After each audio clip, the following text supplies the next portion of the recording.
তুমিও কি আমার মতো এই ভুল কাজটা করতেছো? আমরা অনেক সময় একটা ভুল কাজ করে থাকি, অন্য কাউকে খুশি রাখতে গিয়ে নিজেকে হারিয়ে ফেলি। দেখো, আমাদের সময়, আমাদের ইচ্ছে, আমাদের অনুভূতি অন্য কারোর জন্য বিলীন করে দিই। কিন্তু কেউ কি কখনো আমাদের জন্য এমনটা করে? প্রায় সময় না। তারা তাদের মতো থাকে, তারা খুব স্বার্থপর হয়। আর আমরা একসময় বুঝি আমরা নিজের জন্য কিছুই রাখিনি। সবচেয়ে ভয়ঙ্কর ব্যাপার কি জানো? আয়নার দিকে তাকিয়ে ভাবা, আমি কি আগে এমন ছিলাম? আমার সাথে কেন এমন হলো?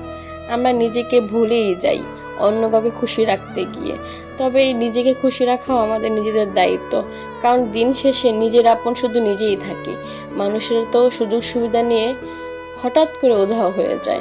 নিজের মূল্যটা নিজেকেই বুঝতে হবে। তাকে ফিরিয়ে তো কখনো আনা যাবে না, সময়গুলোও আনা যাবে না। তবে যে সময়টুকু পাবো, নিজের জন্য বাঁচতে শিখবো। এটা আসলে ছোট্ট জীবনের মূল শিক্ষা। আমাদের জীবনকে আমাদেরই ভালো রাখতে হবে।